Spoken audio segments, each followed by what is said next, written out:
This is where I jumped off the cliff. We jumped off in the moonlight because the treetops look like fluffy cotton balls, cotton candy. Don't do acid, kids.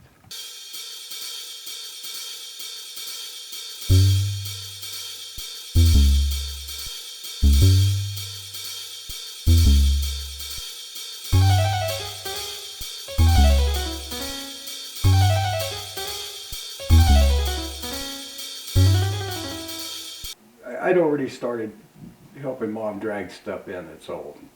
So I'd had these collections of coins, my album collection, comic book collections.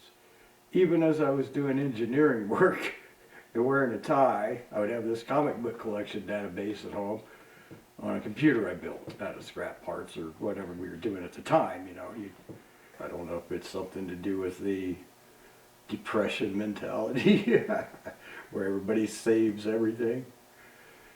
Just growing up out here in the middle of nowhere, away from the big cities and everything, it's been different.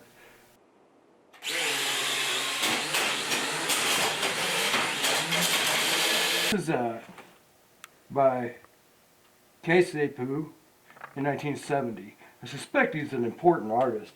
I found this laying on a dumpster behind a weed dispensary in Portales, New Mexico. I don't understand why someone would even want to put ugly people faces on cats. Doesn't make sense.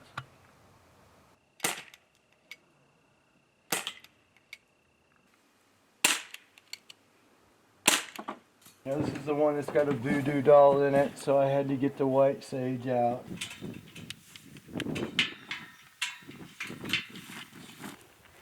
But in the 70s,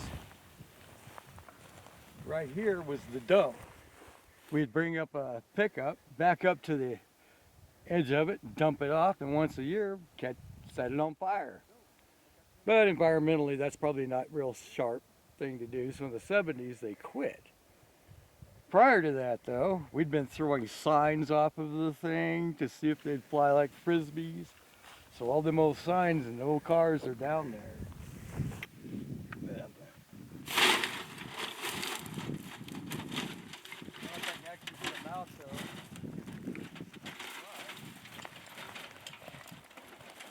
There's treasure to be had. Hey Buzz, are you in there? Don't you be messing with me, I won't mess with you, okay? Who are you talking to? A rattlesnake.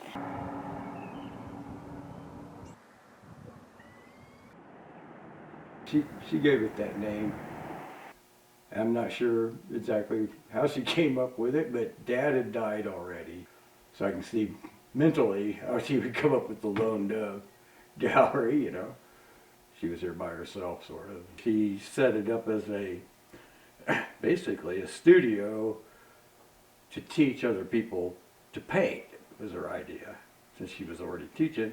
And she did that. She set up all these easels in here, and women would come from all over. I left it that. I could call it anything. I tried to switch it to the hippie tree.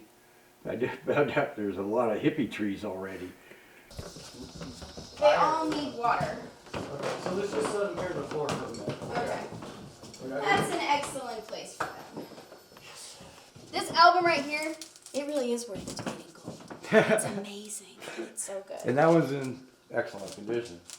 Yeah. Don't touch it. Well, let me tell you, it's interesting. Yeah, he bought it in an alley in Turkey, probably in, 1945 or something. It always reminded me of like a really fucked up Santa. Yeah, this is a piece of art. You either like it or you hate it. Yeah, and I've hated it for 40 years. Oh, lady. She needs a new home. This needs to be her new home, and then she needs to go to some other new home. She'll go in the album room. Somewhere, yes. Yeah. Betty Wells. Patty Wells. That looks like a B to me. That's not a B, that's a P. Oh shit, you could be right. It could be Betty. Fine. Making 100,000 plus a year, having, you know, IRAs and 401k opportunities, it's probably better way to live, you know, even though you're stuck as a slave to the capitalist machine. So I decided to abandon it. It's the scariest thing, and without being on the internet, it was difficult, but I did it. For 10 years I've done it. Yeah, I know which ones are looking for blacksmithing equipment, which ones have albums to trade now and then, which ones like old radios to restore. That's why I called it Dave Media instead of social media. You know, it's people that don't really want to talk. They want to talk to you, look you in the eye, and take a look at the items and stuff. You know, enjoy it, enjoy the history, exchange the stories, not just click a button plus shipping or whatever. Yeah, I hear that a lot. People say, yeah, we used to come by here and see your mom 10, 15, 20 years ago. She was a philosopher. People would say that they'd always stop in here when they came through to talk to her. She was just well liked, well known. You get people saying word of mouth. Oh, you go by that gallery. If you're going clothes, man, go up there, go by that gallery, go north, you know. But mostly when she died, people showed up from all over Texas, Colorado, New Mexico, and they had to have a piece of Mom's work. They just had to have it. And next thing you know, it's pretty much gone. There wasn't much here though. She didn't paint it to keep it.